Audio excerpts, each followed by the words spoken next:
Assalamualaikum warahmatullahi wabarakatuh. Alhamdulillah. Wassalatu wassalamu ala Rasulillah Muhammad ibn Abdillah wa ala alihi wa sahbihi wa man walah. Subhanaka la ilma lana illa ma 'allamtana innaka antal alimul hakim. Rabbi shrah li sadri wa yassir li amri wahlul 'uqdatan min lisani yafqahu qawli. Amma ba'du. Alhamdulillah, ibu-ibu sekalian saya muliakan, hadiah indah di mana Allah mengizinkan kepada kita untuk menghadapnya. Bukan main. Siapa kita ini sampai diizinkan Allah untuk bolak-balik menghadap kepada Allah Subhanahu wa taala dalam salat-salat kita. Saya pernah dengar dari para guru-guru kami, guru-guru saya. Mereka mengatakan di saat orang salat, di saat kamu salat, di saat saya salat, bukan hanya karena saya mau sholat, kamu mau sholat, akan tetapi karena kamu dianggap mulia di mata Allah, sehingga Allah izinkan dirimu untuk menghadap padanya. Ketika saya sholat, bukan hanya karena saya mau sholat, akan tetapi karena saya punya nilai di mata Allah, sehingga Allah izinkan kepada saya untuk menghadap padanya. Sebaliknya, ketika kamu tidak mau sholat, bukan hanya karena kamu tidak mau sholat, akan tetapi karena kamu sudah jatuh dalam pandangan Allah, terhina dalam pandangan Allah, sehingga Allah tidak lagi mengizinkan kepadamu untuk menghadap kepadanya. Ketika seseorang tidak sholat, bukan hanya karena dia tidak mau sholat, akan tetapi karena ia sudah tidak lagi bernilai di mata Allah, sehingga Allah tidak izinkan dia untuk menghadap padanya. Teman-teman, saudariku sekalian yang saya muliakan, kalau bicara tentang sholat nih teman-teman, ada 4 tingkatan, ada 4 kelas. Untuk kamu melihat sholatmu sudah ada di kelas yang mana. Kalau saya boleh bilang kelas teratasnya nih kelas bisnis, oke lah ya. Kelas bawahnya lagi kelas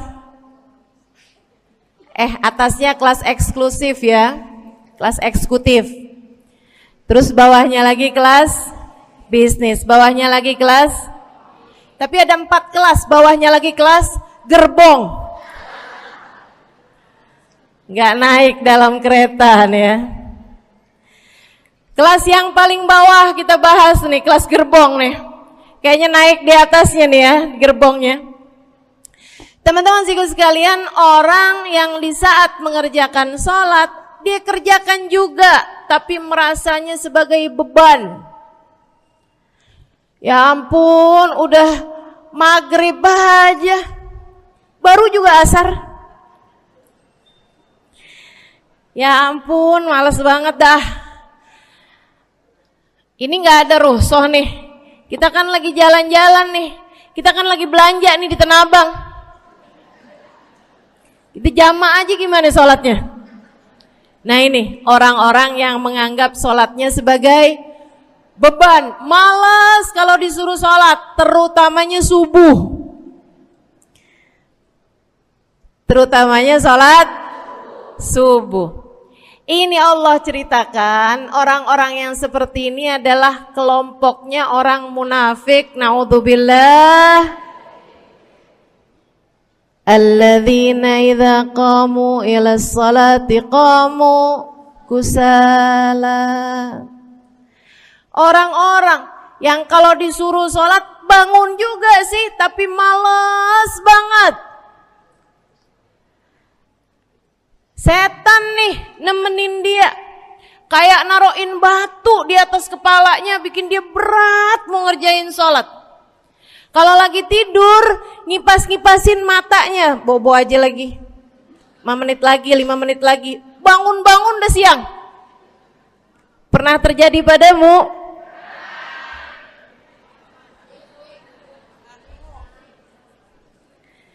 Jemur kunut. Bu, yang dijemur tuh jemuran aja, cucian aja. Jangan sampai jemur kunut. Kunutnya dijemur ya.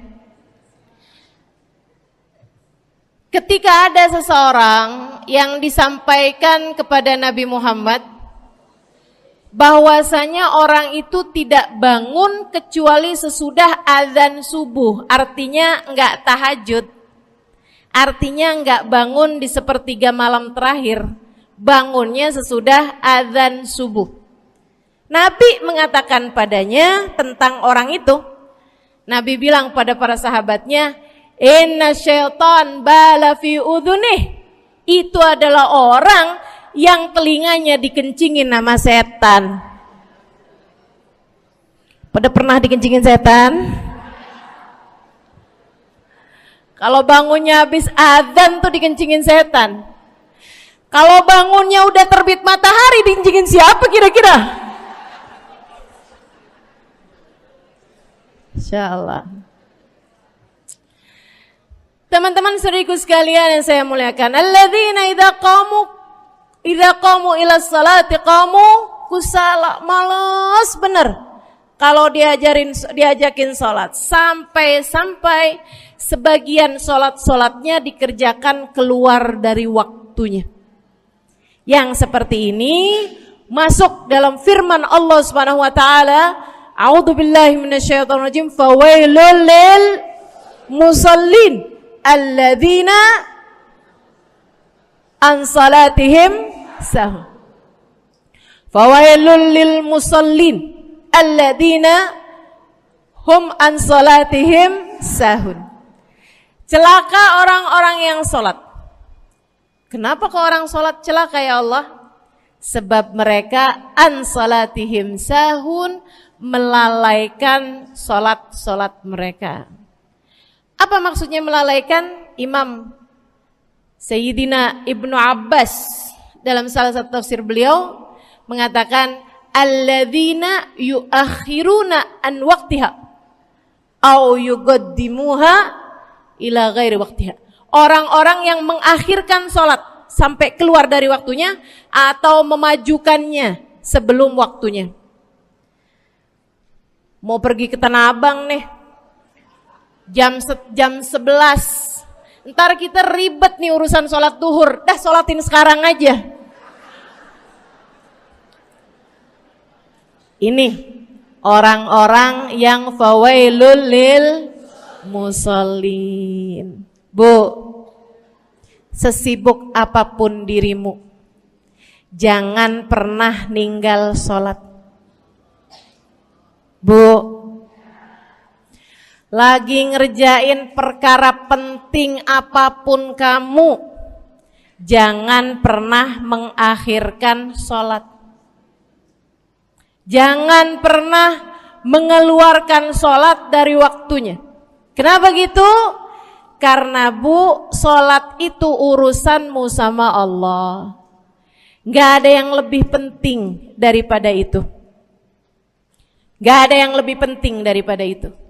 Siapa yang mementingkan Allah, dia bakal dipentingin sama Allah. Siapa yang meremehkan sholatnya, berarti dia telah meremehkan Allah. Siapa yang meremehkan Allah, dia akan diremehkan oleh Allah. Na'udzubillah min dzalik.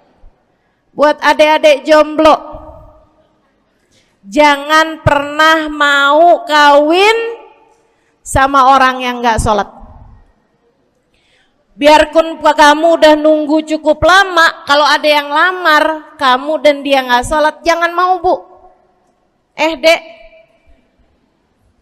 ibu-ibu juga, kalau ada yang janda di sini,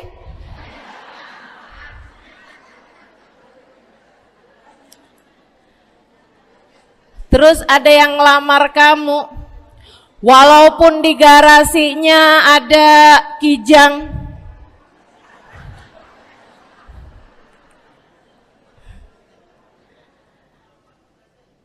ada bebek,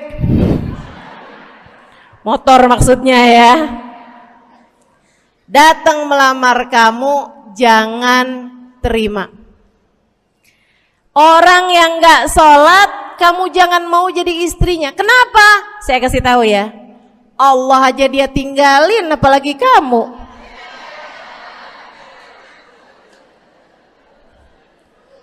Allah aja dia tinggalin. Siapa yang tidak berguna baginya peringatan Allah, maka tidak akan berguna baginya peringatan dari siapapun. Tapi dia mencintai saya, Ustazah. Dia mencintai saya cinta mati katanya. Sekarang tungguin setahun 2 tahun, cintanya hilang, tinggal matinya. Tapi dia mencintai saya luar biasa, Ustazah. Dia tak sanggup hidup tanpa saya. Itu namanya cinta monyet. Tungguin 2 tahun, cintanya hilang, tinggal. Jangan temenan sama orang gak sholat. Dia telah jatuh di mata Allah. Maka kita pun belajar buat jadi orang-orang yang terus mendaki, terus meraih rahmatnya Allah, terus belajar buat jadi salah satu orang yang dipandang dengan rahmat oleh Allah Subhanahu wa taala. Salah satunya dengan cara kita memuliakan sholat. Kita menjaga sholat. Jagain sholatnya. Jangan masuk kelompok orang yang tadi itu sholatnya menjadi beban. Ini kelompok paling bawah nih. Naik ke kelas ekonomi. Tadi begitu ya?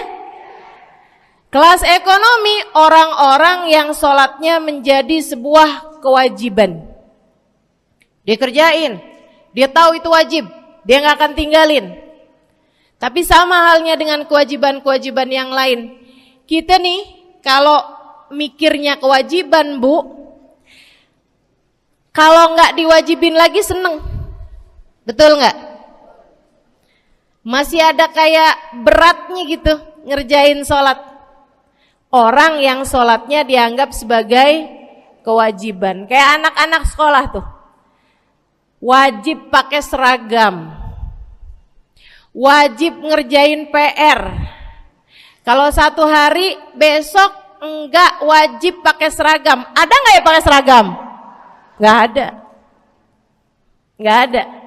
Nggak ada yang besoknya dipakai seragam. Terus tanyain, kenapa kamu tetap pakai seragam? Abisnya saya suka sama seragamnya. Nggak ada. Karena mereka menganggap pakai seragamnya adalah kewajiban. Sekolahnya sebagai kewajiban. Jadi giliran besok libur anak-anak, hore gitu. Ada orang-orang yang sholatnya dianggap sebagai kewajiban. Nggak ada yang nambah kalau kewajiban tuh. Sholat sunnah boro-boro, sholat wajib aja kalau bisa dibikin sesingkat mungkin akan dilaksanakan dengan cara yang sesingkat-singkatnya.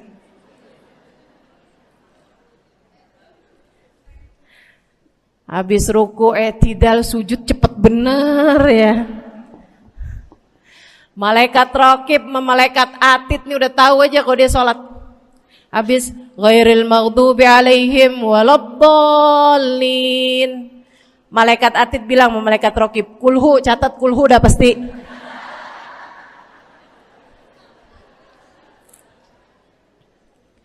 Kulhu aja gak kelar-kelar. Teman-teman saudariku sekalian yang saya muliakan, sholatnya dianggap sebagai sebuah kewajiban. Nggak nambah dengan sunnah, namanya wajib. Kita naik lagi insyaallah. Sholatnya kita naikkan dari yang kewajiban kita naik menjadi kelas bisnis, sholatnya sebagai sebuah kebutuhan. Bu, mudah-mudahan nih ibu-ibu, teman-teman semuanya yang sedang menyimak kajian pada hari ini, saya doakan, karena saya berharap saya pun juga didoakan agar menjadi salah satu orang yang sudah berada dalam tingkatan ini. Sholat kita tahu adalah kebutuhan kita. Sama kayak kebutuhan makan, Bu. Ibu kenyang nggak kalau makan nasi doang 2 piring? Kenyang. Siapa yang bilang nggak kenyang? Kalau kamu makan nasi doang sepiring, kenyang apa nggak kenyang? Kenyang. Akan tetapi pasti ibu-ibu mau nambah dah. Nambah apaan? Lauk. Nambah lauknya.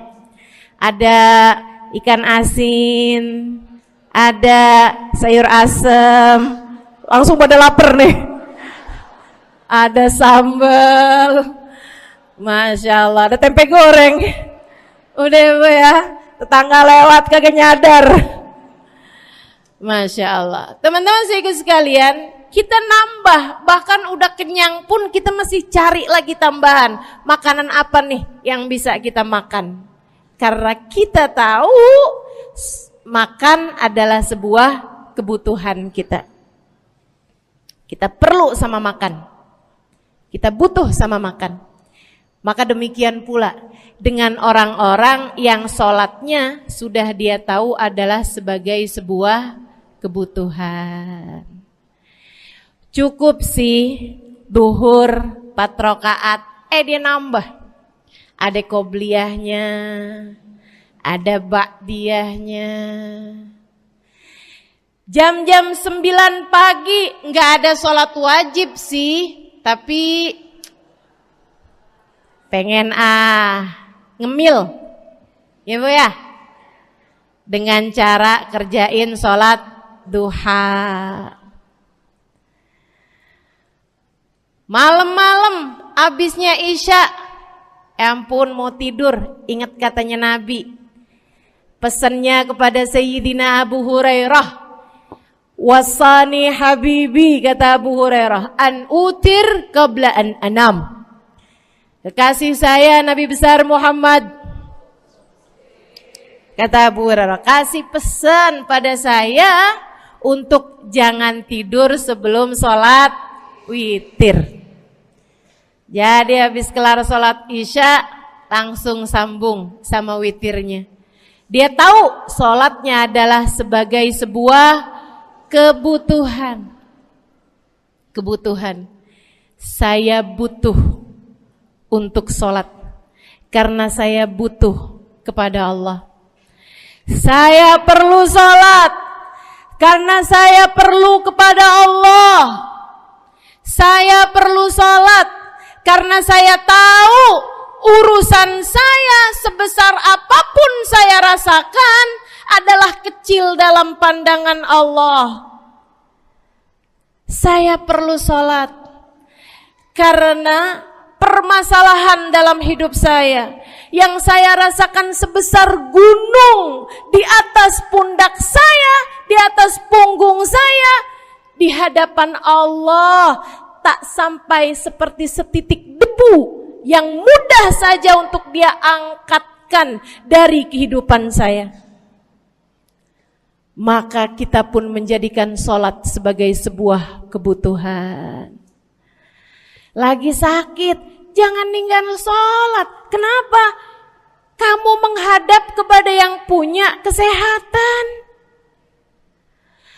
Lagi banyak utang, jangan ninggal sholat. Sama, jangan utang lagi. Karena kamu menghadap kepada pemilik segala kekuasaan, pemilik dunia dan akhirat, pemilik semua uang di atas muka bumi ini adalah Allah. Makanya Habib Ali Habsyi, penulis kitab Maulid Simtud Durar, yang tadi ibu-ibu baca maulidnya, beliau pernah bilang, Ada dalam salah satu diwan beliau. Diwan tuh syair-syair beliau itu ya. Ali idza qad marid syafahu fi'lus shalah la'alla syirru sifa fi wad'i tilkal jibah. Kata beliau, Ali nih kalau lagi sakit, nih Habib Ali ya, beliau tuh padahal punya amal ibadah sangat banyak. Tapi Habib Ali bilang, Ali idza qad marid syafahu fi'lus shalah. Ali nih kalau lagi sakit, sembuhnya sama sholat. Sembuhnya sama sholat. La'alla sirru sifa. Rasa-rasanya memang Allah letakkan rahasia kesembuhan ada pada fi wad'i tilkal jibah, terletakkannya jabhah kita, dahi kita di tempat sujud. Di sana semua permasalahan-permasalahan dalam hidupmu menjadi ringan. Saat kamu meletakkan dahimu di tempat sujud, kamu berbisik lirih kepada Allah, akan tetapi suaramu didengar sama yang punya arsy. Akan tetapi suara bisikanmu didengar segenap malaikat-malaikat yang ada di atas langit. Kemudian mereka mendoakanmu sehingga Allah mengatakan wasjud waqtarib, sujudlah kamu. Posisi sujudmu itu waqtarib akan membuatmu menjadi dekat dengan Allah Subhanahu wa taala. Sujudlah dan mendekatlah kepadaku, kata Allah. Agrab ma yakunul 'abd min rabbih fahuwa sajid, kata Nabi Muhammad. Fa'akthiru fihi du'a faqamin an yustajabulah. Tempat terdekat seorang hamba dengan Tuhannya adalah saat dia sedang sujud. Maka perbanyaklah doa dalam sujudmu, kata Nabi Muhammad. Doamu sangat mungkin diijabah oleh Allah. Apalagi kalau doanya kamu haturkan di sepertiga malam yang terakhir. Saat-saat di mana kebanyakan manusia di sekelilingmu yang lalai berada dalam tidurnya, berada dalam alam mimpinya. Para ulama tuh sampai bilang, Bu, dari kehususannya sepertiga malam yang terakhir, orang yang ngerjain maksiat aja sepertiga malam yang terakhir tuh tidur. Ibu gak pernah tahu orang-orang pulang diskotik jam berapa? Gak tahu ya, sama. Tapi Bu, yang pasti mereka tuh sepertiga malam yang terakhir malah pada pulang, malah pada tidur gitu. Orang maksiat aja itu sama Allah dibuat tidur tuh di jam-jam yang biasanya turun rahmatnya Allah. Allah mau milih nih mana nih hamba-hambaku, pilihan-pilihanku akan aku bangunkan untuk menghadapku. Kemudian Allah Subhanahu wa taala bertanya, hal min mustaghfirin, hal min taib, hal min talibi hajatin faunilahul matalib. Siapa nih di antara kalian yang lagi mohon doa, minta pertolongan, mohon ampunan, akan aku beri, kata Allah Subhanahu wa taala, sebab kalian meminta pada waktu yang paling aku suka. Kalau punya hajat minta. Kapan mintanya? Dalam sujud. Kapan sujudnya? Dalam sholatmu di sepertiga malam yang terakhir. Bu, ngelihat muka-mukanya pada punya hajat banyak-banyak nih. Gimana tahajudnya? Mudah-mudahan Allah jadikan kita salah satu di antara mereka yang menyibukkan diri di sepertiga malam yang terakhir, insyaallah. Sampai-sampai Bu ya, saya tinggal lama di kota Hadramut dulu. Orang-orang di Hadramut, orang awamnya, itu kalau mereka punya anak kecil umur 1 tahun, 2 tahun, 3 tahun tuh, punya anak bayi, balita gitu. Kalau mereka bangun di sepertiga malam yang terakhir, mereka akan membangunkan anak-anaknya walaupun buat main. Alasannya 2. Yang pertama, agar mereka terbiasa bangun di jam-jam segitu.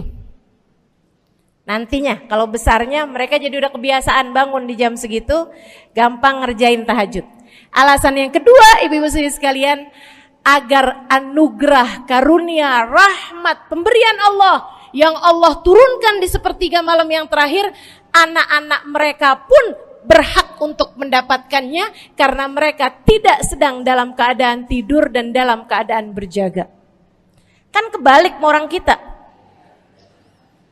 Anak-anak kita, cucu-cucu kita kalau bangun jam segitu kita tidurin lagi, masih malam nak, masih malam. Mama masih ngantuk nak. Masya Allah. Ibu, saya punya ibunya guru saya. Saya punya guru salah satunya dan yang tercinta di hati saya, Sayyidil Habib Umar bin Hafid. Guru saya. Beliau punya ibu namanya Hubabah Zahra. Almarhumah, baru meninggal masa-masa deket pandemi. Ya Bu ya, baru aja beberapa tahun silam meninggalnya. Itu ibu-ibu sekalian punya anak kalau nggak salah 12. Kalau nggak salah 12 anak beliau. Laki-laki 5. Kalau saya nggak salah ya, mohon maaf kalau saya salah. Kemudian yang perempuan 7. Semuanya soleh-solehah. Semuanya Bu jadi orang-orang yang luar biasa, yang terutamanya anak yang pertama yaitu Habib Ali Masyhur jadi mufti pada zamannya di Kota Tarim. Sampai wafatnya beliau masih sebagai mufti. Mufti itu Bu, permasalahannya umat semuanya ada di meja beliau untuk beliau selesaikan. Anak yang laki-laki yang paling kecil, Habib Umar bin Hafid, menjadi kita tahu semuanya ya, orang soleh, ulama, waliullah. Ibu-ibu sekalian, kita mau tahu nih, anak-anak soleh-solehah semacam itu ibunya kayak gimana gitu. Karena Bu, mohon maaf. Walaupun memang Nabi Nuh, nabinya udah soleh, anaknya gak soleh. Kan begitu ya? Ada juga sih, tapi secara mayoritasnya Bu, buah jatuhnya tak jauh dari emaknya begitu, anaknya kurang lebih begitu. Anaknya begitu, emaknya biar kita nggak lihat gitu udah bisa ngebayangin kayak apa orangnya. Ibu-ibu sekalian, nih anak-anaknya Hubabah Zahra, Masya Allah semuanya. Kita mau tahu ibunya kayak gimana. Satu cerita aja tentang Hubabah Zahra. Ibu-ibu sekalian, anaknya cerita, Hubabah Zahra, Umi, anak perempuannya, dia bilang seumur hidupnya nggak pernah ninggal tahajud. Bu, dari awal balik sampai meninggal, tidak pernah meninggalkan tahajud. Jauh banget ya? Sama siapa? Tahajud semalam, seminggu libur. Kelakuan siapa itu? Hubabah Zahra gak pernah ninggal tahajud kecuali satu malam. Satu malam itu beliau tuh lagi ada hajat besar, maksudnya lagi kayak ada acara pernikahan, kemudian beliau juga kelelahan, kecapean, baru tidurnya juga jam-jam 2, jam-jam mau jelang pagi Bu ya. Kelewatan tahajud. Bangun pas azan subuh. Ibu, beliau bangun dengan gemeteran. Beliau bangun dengan menggigil padahal enggak musim dingin. Beliau bangun, azan, innalillahi wa inna ilaihi rajiun. Azan, astagfirullah, ya Allah, astagfirullah, azan, ya Allah, ampuni Zahra ya Allah, Anaknya cerita, hari itu aku tidak pernah melihat ibuku berlelehan air mata sepanjang hari lebih daripada hari tersebut.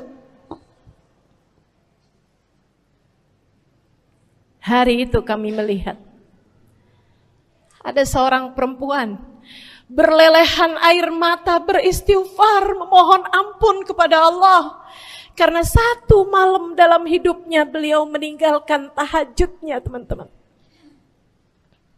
Masya Allah, Masya Allah.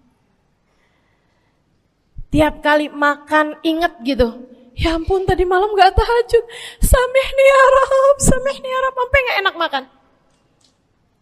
Insya Allah, insya Allah. Mudah-mudahan Allah jadikan keagungan sholat ada dalam hati kita. Sholat kita jadi kebutuhan. Insya naik tingkat eksekutif, teman-teman. Tadi saya ulangin lagi dah, karena ibu-ibu kan suka rada lupaan. Kelas yang paling bawah, kelas apa tadi? Gerbong. Menjadikan sholatnya sebagai beban. Kelas berikutnya menjadikan sholat sebagai kewajiban. Naik lagi menjadikan sholat sebagai kebutuhan. Tingkat terakhirnya ada hamba-hamba tercinta di sisi Allah yang menjadikan sholat mereka sebagai sebuah hiburan dalam hidupnya, hobi dalam hidupnya. Diawali, dicontohkan oleh baginda kita Nabi besar Muhammad yang mengatakan dalam hadis sahihnya, wa ju'ilat qurratu aini fis shalah, wa ju'ilat qurratu aini fis shalah. Dijadikan, kata Nabi Muhammad, Allah telah menjadikan, dijadikan li untukku qurrat aini, kesenanganku dalam kehidupan, kebahagiaanku ada pada, hobiku ada pada as-shalah, salat. Nabi itu orang yang kesenangan beliau, hobi beliau adalah salat. Kana idza faza'ahu amrun aladha ila shalah. Kata para sahabat meriwayatkan, Nabi kalau lagi dengar kabar-kabar yang gak enak, segera menuju kepada sholat. Nabi kalau udah ada kabar-kabar Rasul pasukan kita terkalahkan di medan peperangan, Nabi ngelihat Bilal. Kemudian Nabi Muhammad nanya, udah dekat waktu sholat Bilal? Sebentar lagi Rasul, arihni biha ya Bilal, arihni biha ya Bilal. Yuk Bilal, sampaikan diri saya Bilal, tolong hibur diri saya Bilal. Segera azan dan kita akan sholat bersama-sama wahai Bilal. Kesenangan beliau, hobi beliau dalam sholat, dalam hidup adalah sholat. Teman-teman saya sekalian, bukan hanya Nabi Muhammad, tapi para sahabat-sahabat Nabi Muhammad, tapi para tabi'in, para tabi'it tabi'in. Saudaraku sekalian saya muliakan, Sayyidina Umar bin Khattab alaihi ridwanallah, kana idza ja'ahu hal, apabila beliau dalam keadaan hatinya lagi khusyuk, hatinya lagi nyambung banget sama Allah Subhanahu wa taala, kalau mau sholat sunnah manggil orang. Beliau sholat dalam masjid, ada orang mau sholat sunnah, ada orang lagi baca Quran dipanggil sama beliau. Kamu saya bayar ya, kamu duduk sebelah sini saya nih, baca Qurannya deketan saya sini, kamu saya bayar. Buat apaan wahai Sayyidina Umar? Buat negur saya, ngingetin saya lagi sholat nih. Oh gak usah dibayar Tuan. Yaudah kalau gitu kamu duduknya sebelah sini ya. Tugas saya apa Tuan? Kalau kamu lihat saya sholat berdirinya kelamaan, ingetin saya buat ruku.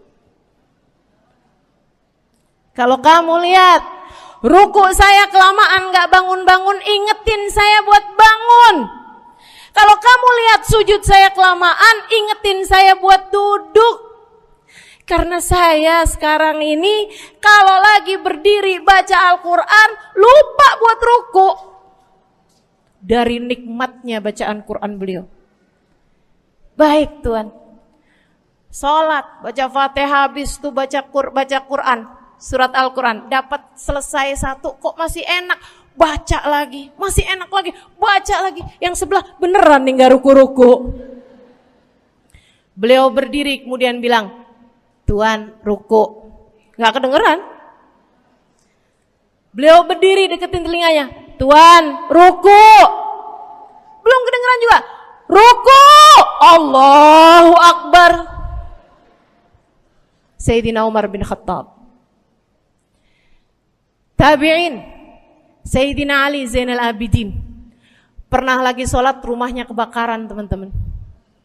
Sholat sunnah di waktu malam, rumahnya kebakaran. Orang-orang pada teriak-teriak, Tuan Harik, nar, ya ibn binti Rasulillah, wahai anak dari cucunya Nabi Muhammad. Tuan, ada api di sekitarmu. Tuan, kebakaran. Tuan, kebakaran. Allahu Akbar. Sami Allahu liman hamidah. Enggak lihat apa-apa. Habis selesai sholat baru lihat, kebakaran nih rupanya. Orang-orang pada bilang, kami sudah mengingatkanmu Tuan. Apa jawab beliau? Al-hadni an-narul kubro. Di depan saya ada api yang jauh lebih besar, api neraka. Saya nggak lihat api sekecil ini. Masya Allah.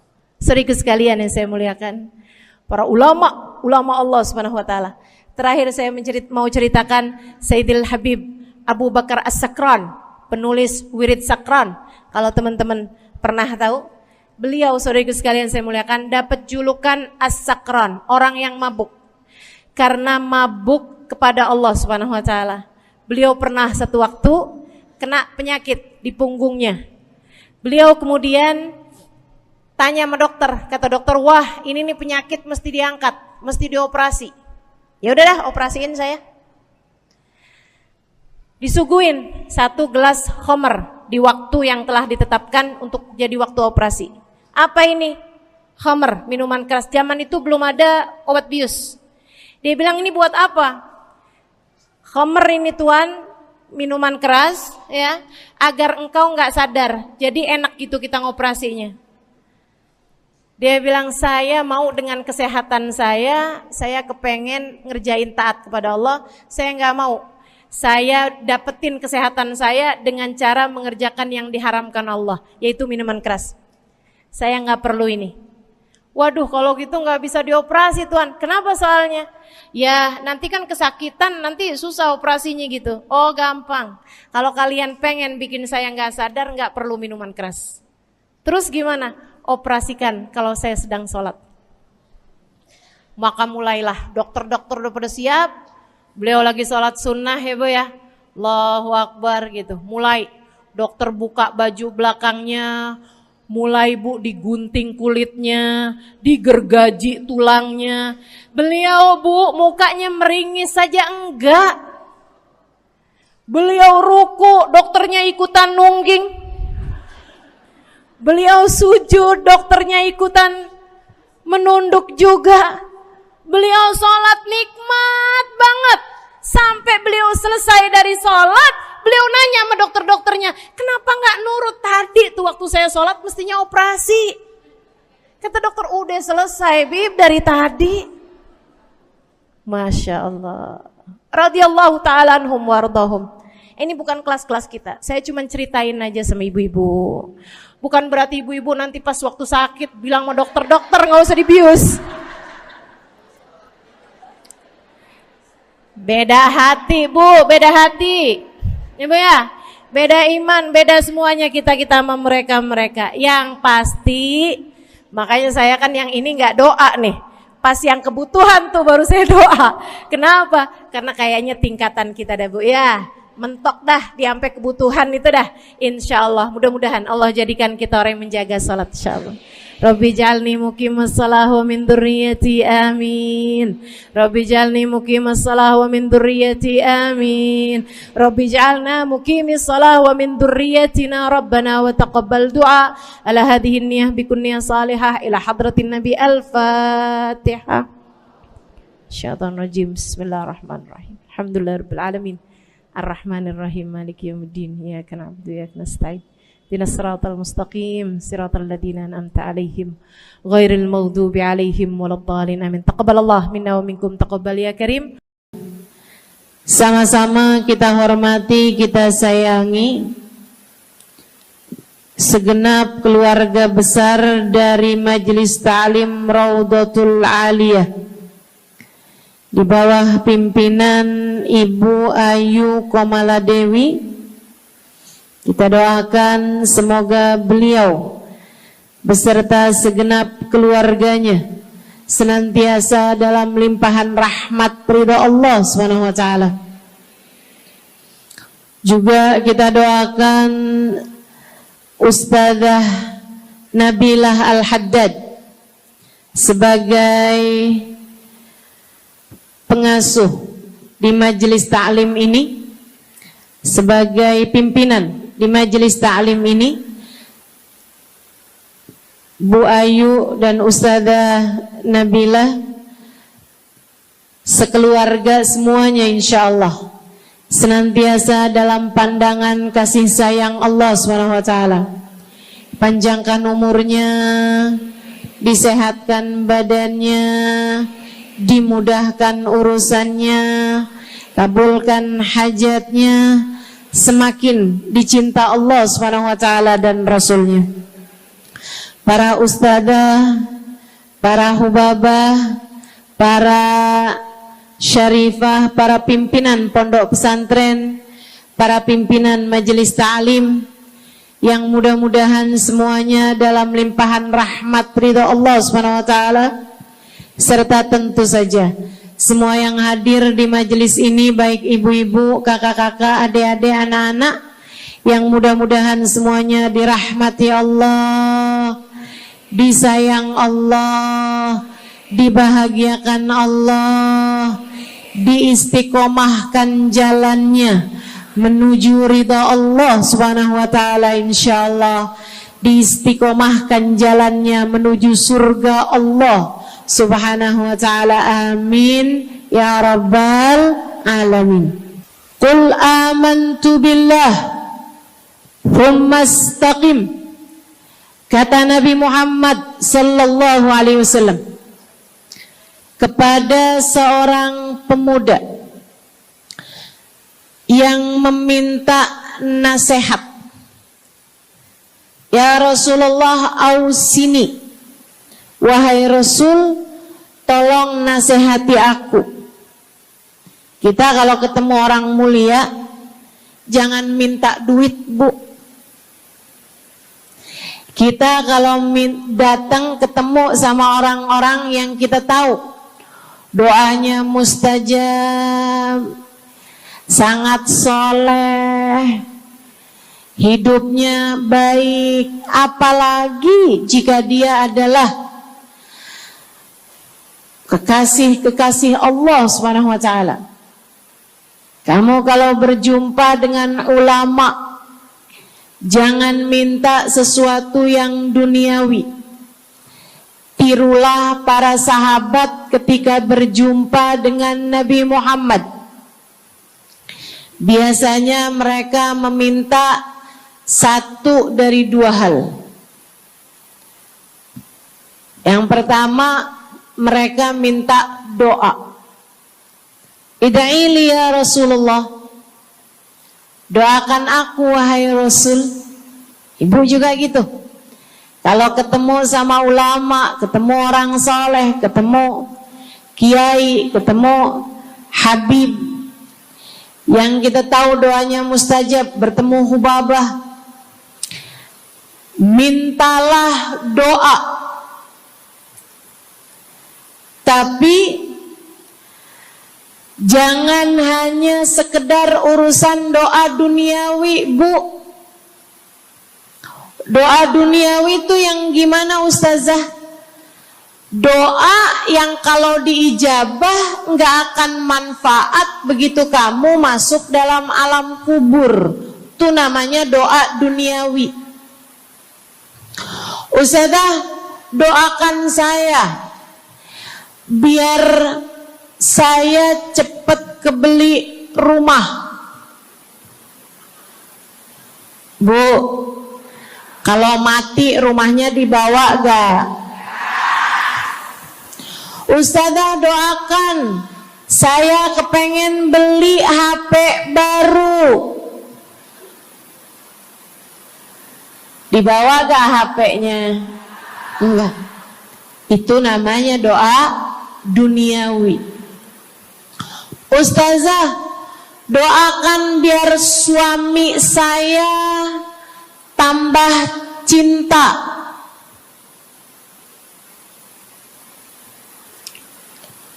Kalau mati suaminya dibawa gak Bu?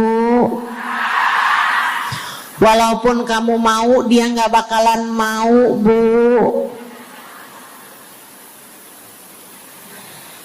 Sesuatu yang sifatnya duniawi. Ustazah, doakan biar anak saya soleh. Duniawi apa bukan? Bukan. Sebab kesolehan anak akan jadi tambahan bekal bagimu ketika kamu masuk dalam alam kubur. Jadi gak boleh nih Ustazah doa urusan duniawi atau minta didoakan urusan-urusan duniawi. Boleh, tapi jangan cuma itu.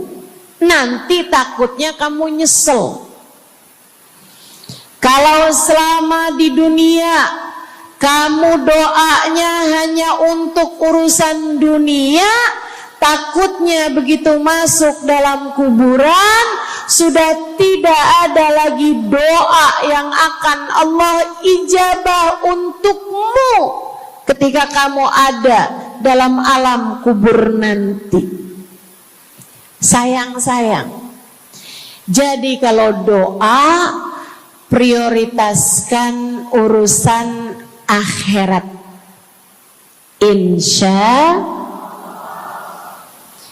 saya berasa banget jadi orang yang sering dimintain doa sekaligus juga sering minta doa.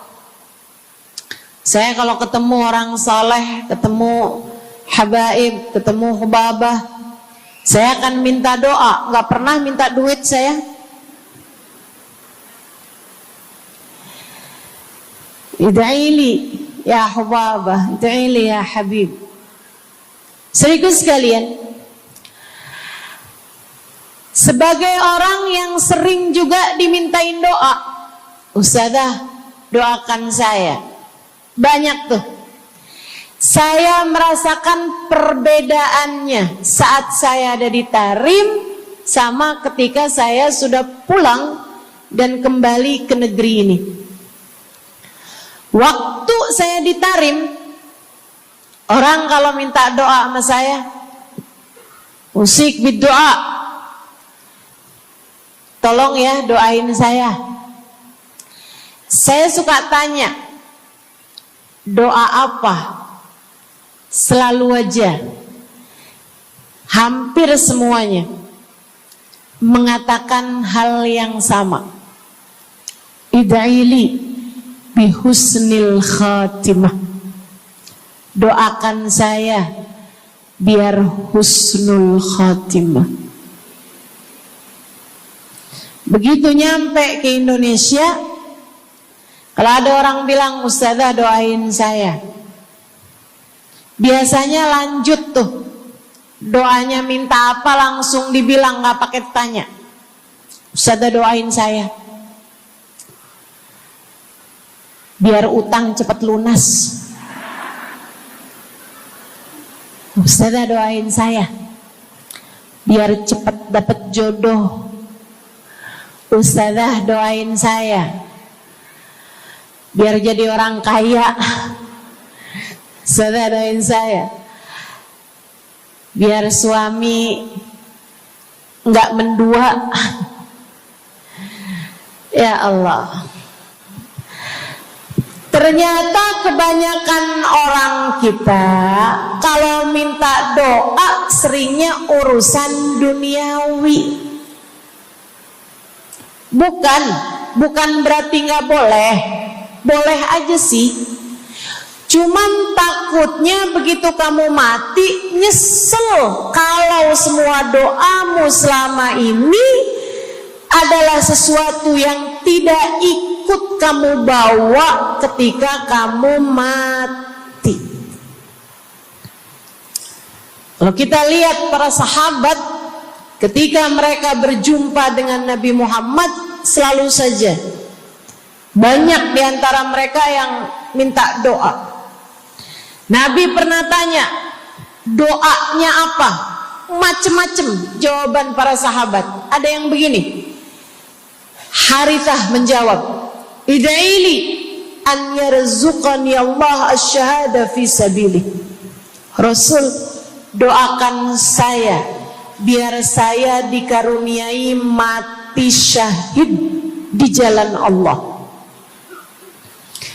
Ada lagi yang lain doanya, ya Rasulullah, id'ili an yarzuqani Allah murafaqatan bika ya Rasulullah.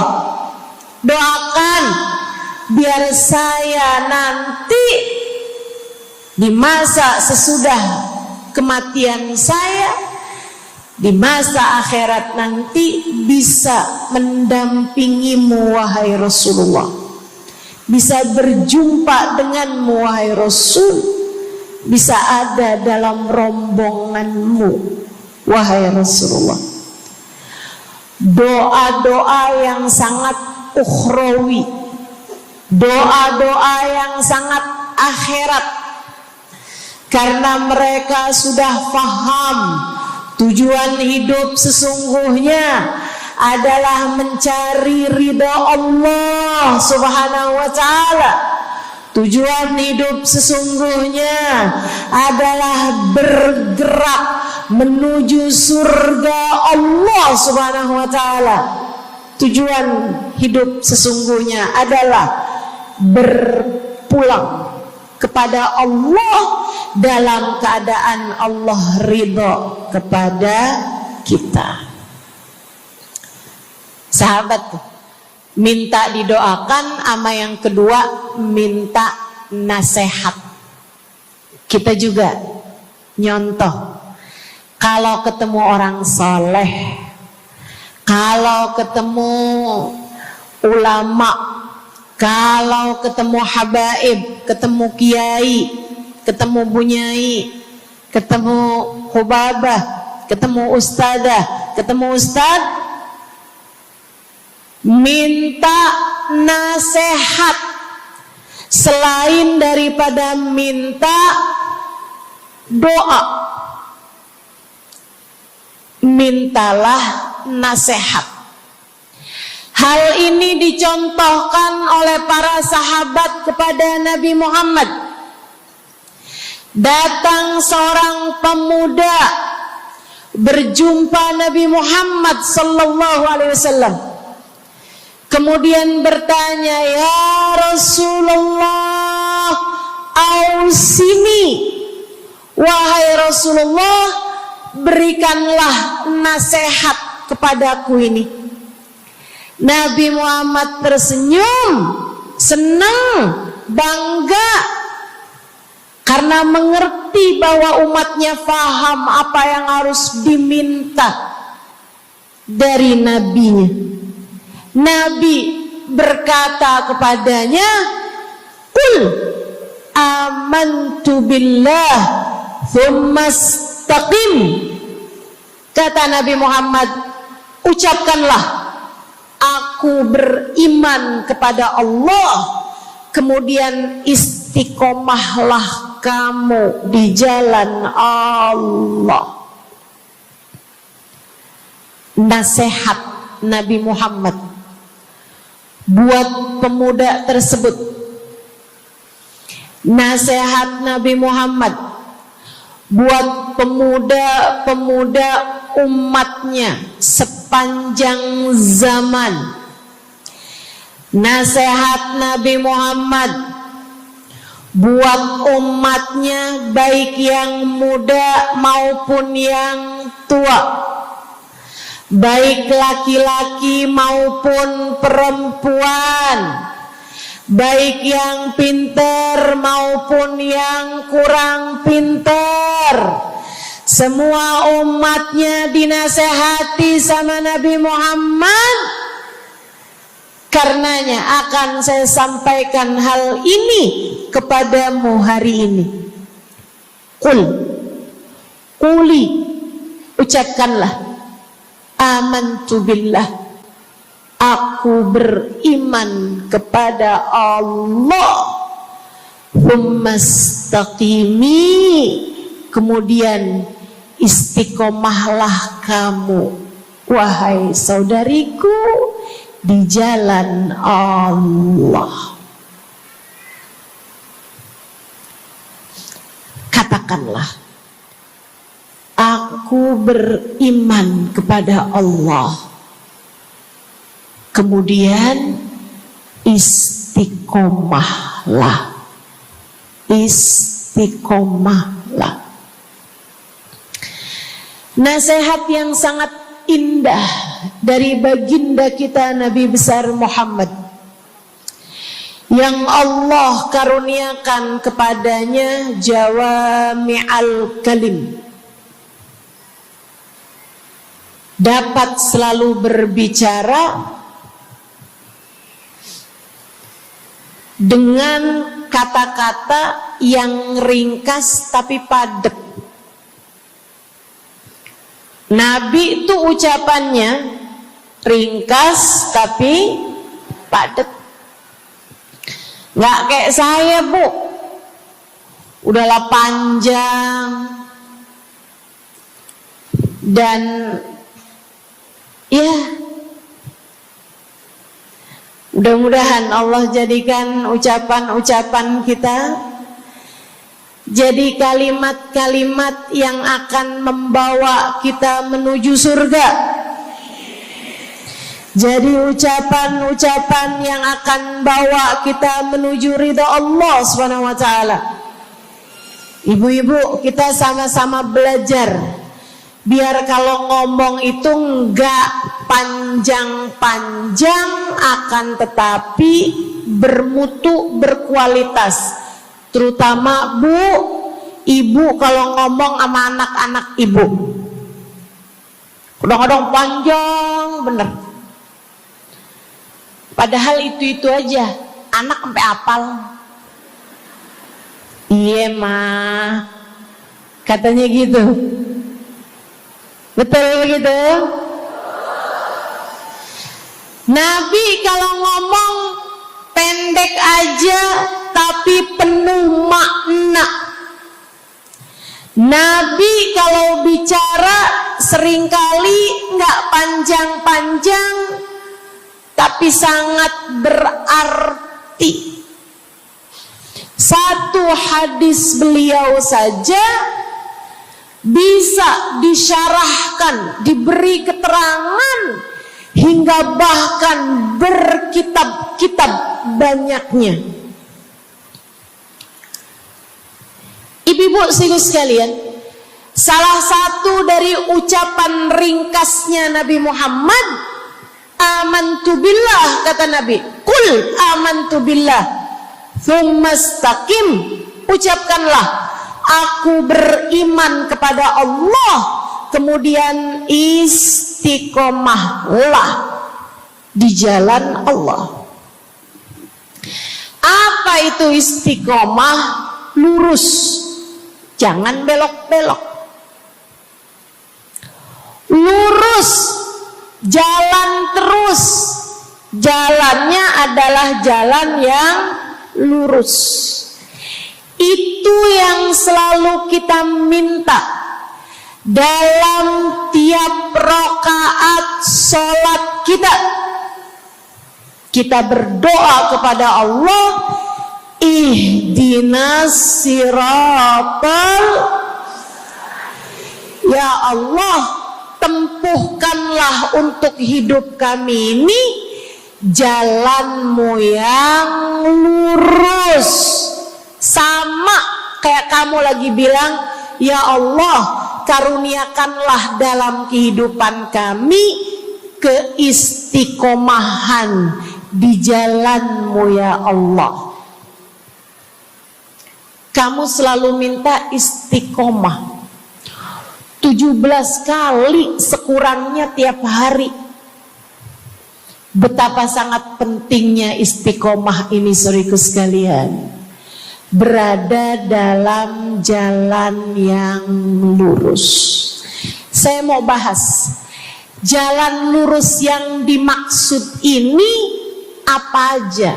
1, kamu harus lurus imannya. Amantu billah, aku beriman kepada Allah. Kata Nabi Muhammad sallallahu alaihi wasallam, "Qul amantu billah," ucapkanlah, aku beriman kepada Allah. Maka istiqomah tersebut yang nomor 1 adalah dalam urusan keimanan. Bu, Kak, Dek, Nak, yang lurus imanmu. Iman yang lurus tuh yang gimana, Ustazah? Iman yang lurus adalah memahami 2 kalimat syahadat yang menjadi pintu gerbang keimananmu. Orang kalau masuk Islam, dia jadi orang yang beriman, dia mengucapkan kalimat syahadat. Apa itu? La ilaha illallah. Yang pertama. Yang kedua, Muhammad Rasulullah. Tidak ada Tuhan selain Allah. Itu harus kamu miliki dalam hatimu secara lurus, istiqomah. Gak ada Tuhan selain Allah. Jangan hari ini Tuhannya Allah, besoknya Tuhannya duit. Apapun aja yang disuruh sama duit, yang ada duitnya, yang haram-haram pun diterjang. Lah kenapa begitu? Saudaraku sekalian, Qul amantu billah, ucapkan, aku beriman kepada Allah. Aku faham arti la ilaha illallah. Tidak ada Tuhan selain Allah. Tidak ada yang mengatur kehidupan selain Allah. Tidak ada yang memberi rezeki selain Allah. Maka berimanlah kepada Allah. Kalau ada istri bilang sama suaminya,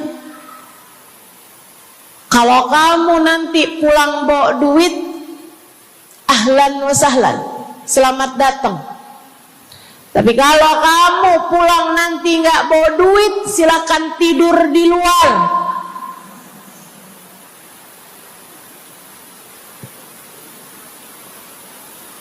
Kamu sepertinya kurang beriman. Kamu lupa bahwa pemberi rezeki bukan suamimu, melainkan yang ngasih rezeki itu cuma satu, Bu. Namanya bukan pekerjaan, bukan atasan, bukan pemerintah. Yang ngasih rezeki cuma Allah Subhanahu wa ta'ala. Maka berimanlah atas hal itu. Jangan nyalahin si ini, nyalahin si itu. Imanmu benerin. Imanmu benerin. Banyak orang saya liatin itu suka pada repot urusan rezeki. Banyak banget. Di dunia ini nih banyak yang suka repot urusan rezeki. ngejar dunia abis-abisan, ngejar duit segala macam cara, sampai omongannya nggak jadi omongan orang beriman. Waktu dibilangin jangan nyari rejeki yang haram, cari rejeki yang halal. Jangan berani ngambil yang bukan hakmu. Dia bilang begini nih, ya ustazah nggak tahu zaman sekarang, jangankan nyari yang halal, nyari yang haram juga susah saja.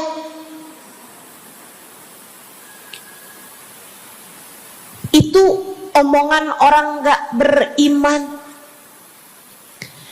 Kamu mesti ngerti dulu, kalau yang kamu minta adalah urusan rezeki, dengerin. Kalau yang kamu minta urusan rezeki, kamu harus datang kepada alamatnya. Yang sering kali membuat kamu setengah mati urusan rezekimu, sampai mau-maunya menghinakan diri, minta-minta sama orang, berharap dari orang. Seorang ibu berharap dari anaknya, seorang istri berharap dari suaminya. Saudariku sekalian, yang sering kali membuat kamu tersiksa urusan rezeki adalah karena kamu salah alamat. Kamu salah alamat. Kamu sedang tersesat jalan. Kamu sedang salah arah. Makanya jadinya kemana-mana kamu nggak nemu. Orang alamatnya aja salah. Ini kalau kamu mau ke Kubah Mas, tapi kamu perginya ke Taman Mini, nyampe apa nggak nyampe? Dapat apa enggak majelisnya? Nggak dapat. Kenapa? Salah alamat. Yang dicari Kubah Mas, kamu perginya ke Keong Mas. Nggak nyampe, nggak dapat. Saya kasih tahu padamu, alamat rezekimu ada pada Allah. Alamat rezekimu ada pada Allah. Alamat rezekimu ada pada Allah.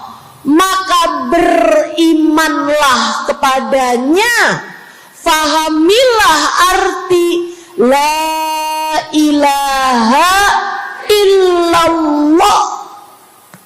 Tidak ada Tuhan kecuali Allah.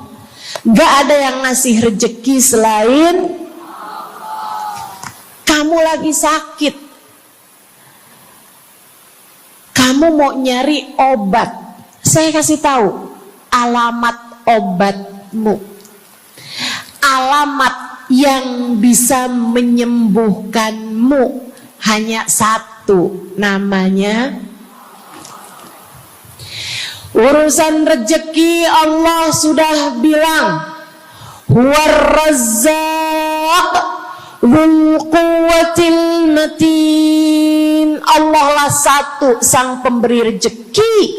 Allah lah satu sang pemilik kekuatan sejati. Jadi kamu kalau mau nyari rezeki, datanglah ke alamatnya, datanglah kepada Allah. Kamu lagi mau nyari kesehatan, jangan salah alamat. Datanglah kepada sang pemilik kesehatan. Alamatnya yaitu Allah yang telah mengatakan, fa idza maridtu fa huwa yashfin. Katanya Nabi Allah Ibrahim, apabila saya sakit, maka hanya Allah lah yang maha menyembuhkan. Berarti nggak boleh pergi ke dokter gitu Ustazah? Silahkan pergi ke dokter, pergi ke apotik, datang kepada orang yang doanya mustajab, minta didoakan. Tapi semua hanyalah sebab, semua hanyalah wasilah. Sang penyembuh sejati adalah Allah. Saudariku sekalian yang saya muliakan, kalau kamu merasa saya lemah Ustazah, gak punya kekuatan, kalau kamu merasa saya bodoh Ustazah, saya tidak mengerti di mana alamat ilmu, di mana alamat pengetahuan. Bu, Kak, Nak, anak-anak nih yang masih lagi belajar di pondok pesantren, yang masih lagi belajar di mana-mana, saya kasih tahu padamu, alamat ilmu ada pada Zat yang Maha Satu, namanya Allamal insana malam ya'lam. Allah lah yang mengajari manusia apa yang tidak dia ketahui. Pengen dapat ilmu, datanglah kepada Allah. Pengen punya kekuatan, datanglah kepada Allah. Saya udah tua Ustazah, saya janda pula Ustazah, saya nggak punya kekuatan ya Ustazah. Kekuatanmu hanya ada pada Zat yang Maha Satu, Allah Subhanahu wa Ta'ala. Datanglah selalu padanya. Imanmu jangan biarkan ia naik turun. Imanmu biarkan ia kokoh di dalam hatimu. Jangan percaya kalau ada yang bilang kekuatan ada pada uang. Jangan percaya. Percaya hanya satu aja, kekuatan ada pada Allah. Jangan percaya orang bilang kekuatan ada pada kecantikan. Kalau kamu cantik, kamu kuat, suamimu gak akan kemana-mana. Jangan percaya, Bu. Percaya hanya satu aja, kekuatan ada pada Allah Subhanahu wa Ta'ala. Kamu takut terjadi hal-hal yang buruk bagimu, bagi anak-anakmu. Kamu kepengen ada yang jaga. Ibu, gak usah pusing-pusing mau nyari bodyguard, gak usah pusing-pusing mau sewa security, pengamanan. Sebab sang pemberi keamanan hanya satu, namanya Wallahu ya'simuka minan nas. Hanya Allah satu yang dapat menjagamu dari kejahatan manusia. Qul a'udzu birabbin nas. Katakanlah, aku berlindung kepada sang penjaga manusia, sang pemelihara manusia, sang pengasuh manusia. Allah Subhanahu wa ta'ala. Berimanlah padanya, istiqomahlah. Bu, gak ada yang bisa bikin orang meninggal selain Allah. Gak ada. Tapi dia ditabrak orang, Ustazah. Kalau gak ditabrak dia gak bakalan mati. Kamu kebalik. Justru karena dia harus mati, Allah jadikan dia ditabrak. Jelas? Ini imannya mesti yang benar nih. Jangan kamu kira ini ada dokter malpraktek sehingga dia kemudian meninggal dunia. Jangan kamu kira karena salah minum obat dia mati. Bukan, ibu-ibu sekalian, justru karena dia harus mati, karenanya kemudian ketemu sama dokter yang malpraktek lah, ketemu sama obat yang salah lah. Itu hanya sebab kematiannya itu sendiri. Allah udah bilang, idza jaa ajaluhum la yastakhiruna sa'atan wa la yastaqdimun. Apabila datang ajal seseorang, enggak ada siapapun yang bisa memajukan barang semenit pun, enggak ada yang bisa memundurkan meski sesaat sekalipun. Enggak ada. Emang udah kepastiannya. Waktunya mati ya mati, Bu. Gak ada yang bisa menghidupkan, sekaligus tidak ada yang bisa mematikan selain Allah. Itu artinya istiqomah dalam iman. Tapi tunggu dulu, sebelum saya lanjutkan istiqomah yang lain. Selain beriman kepada Allah, kamu juga harus beriman kepada Nabi Muhammad. Kamu harus beriman kepada Nabi Muhammad. Beriman bahwa beliau adalah, a'udzubillahi minasyaitonirrajim, qul innama ana basyarum mithlukum yuha ilayya. Dua-duanya harus seimbang. Innama ana basyarum mithlukum, tapi juga yuha ilayya. Katakanlah wahai Nabi Muhammad, aku adalah seorang manusia seperti kalian. Saya punya badan, saya punya perasaan. Kalau nggak makan-makan saya lapar. Kalau habis makan nggak minum saya haus.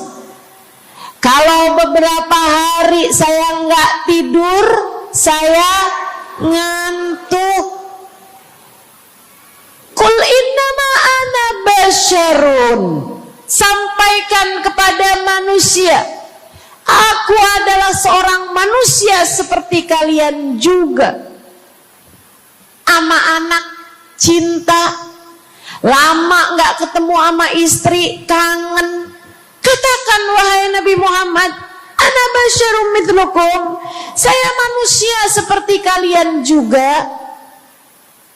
Kalau ada yang disayang kemudian meninggal, sedih.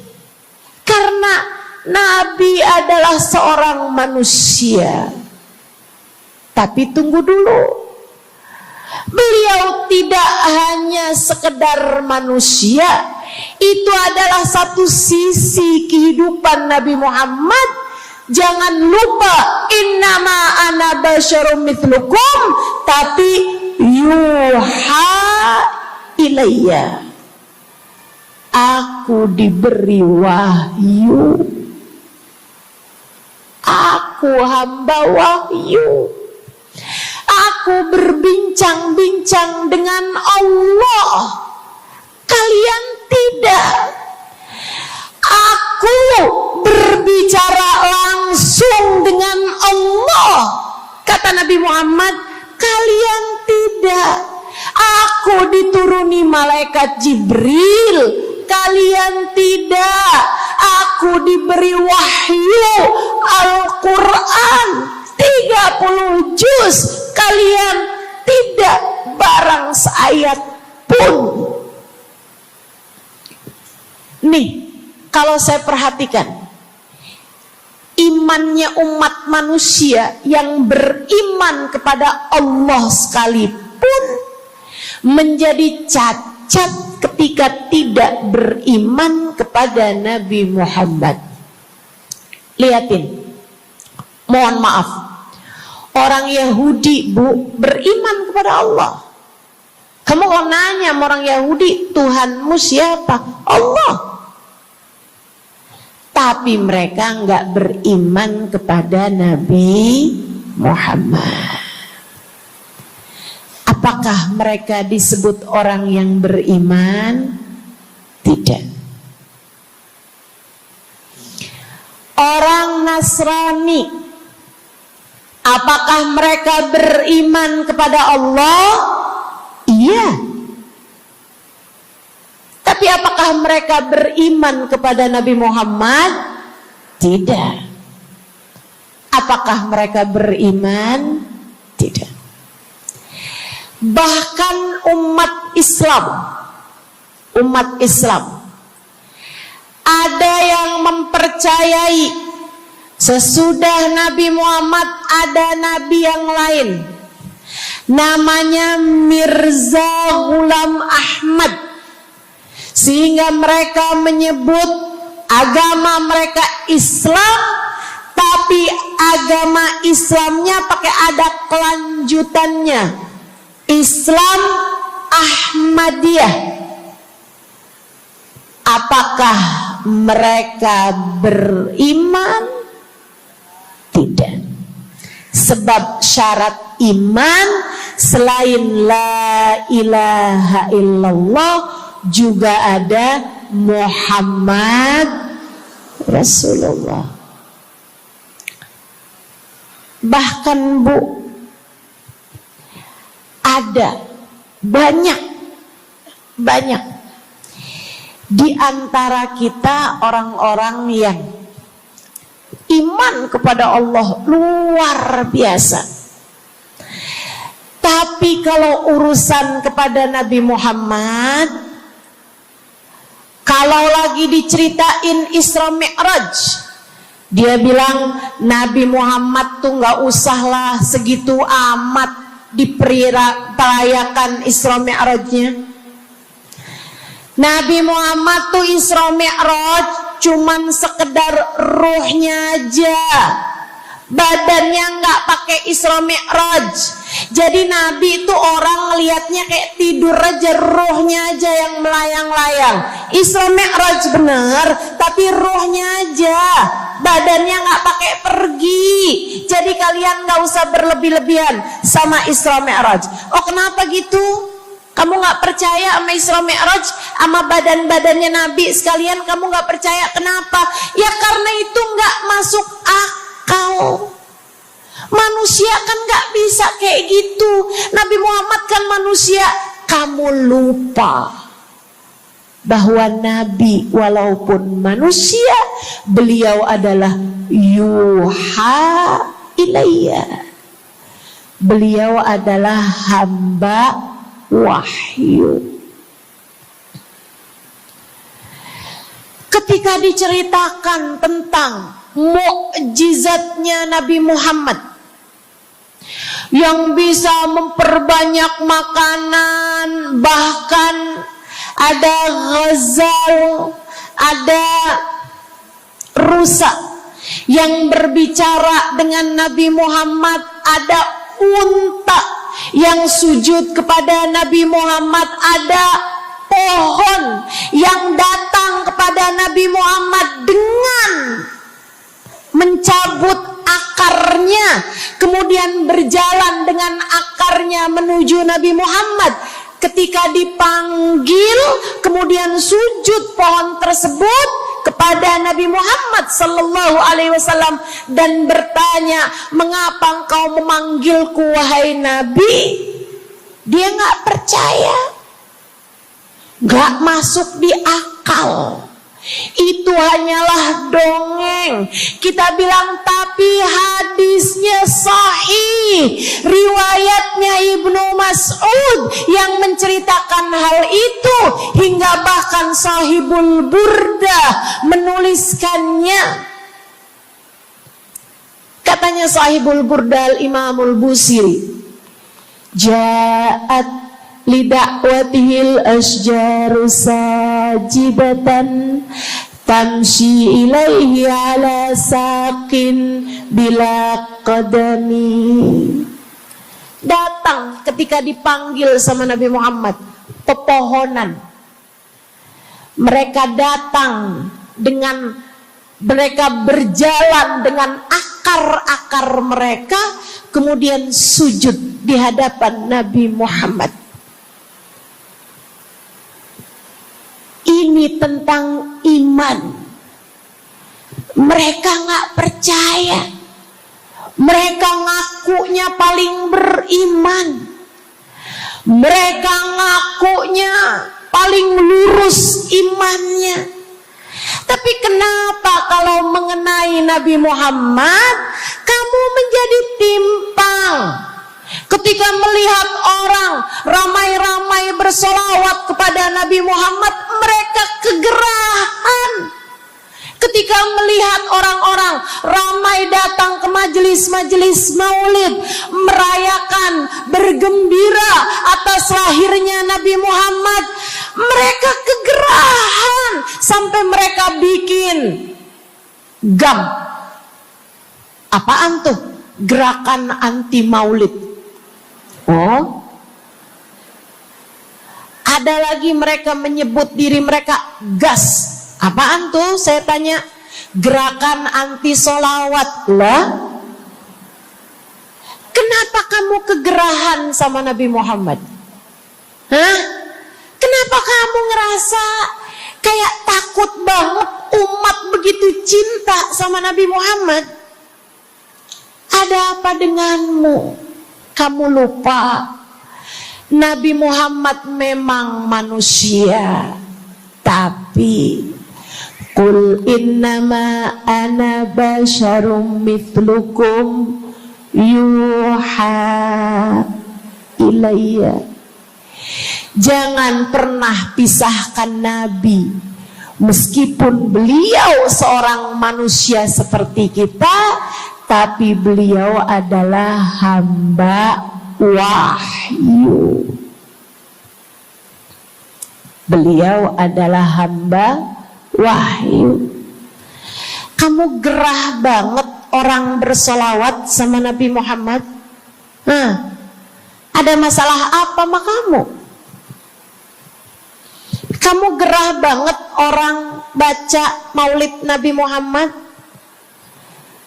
Bahkan ada orang-orang yang ngaku paling Islam, tapi gerah banget ngelihat orang berziarah ke makam Nabi Muhammad. Ada masalah apa sama kamu?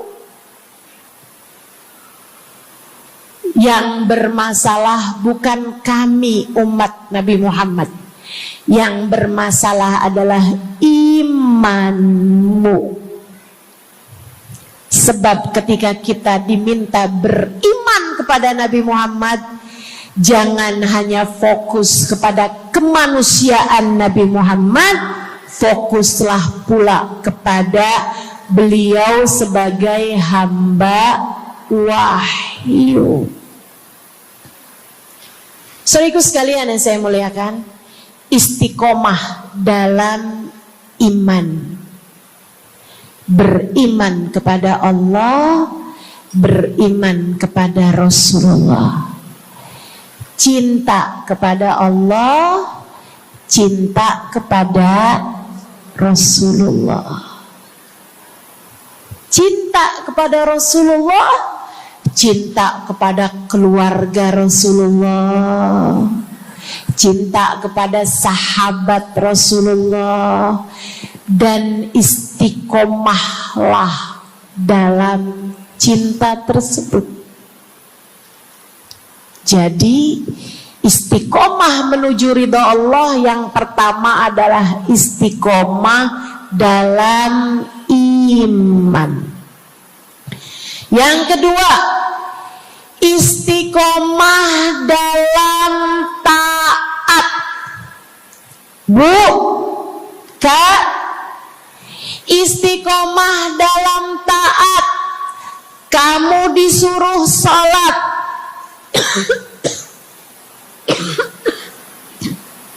istiqomahlah. Jangan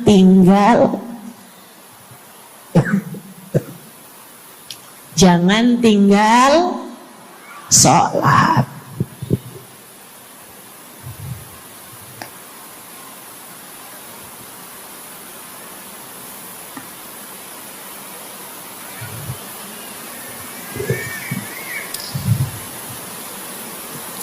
Kamu diperintah buat puasa Ramadan, jangan tinggal puasa.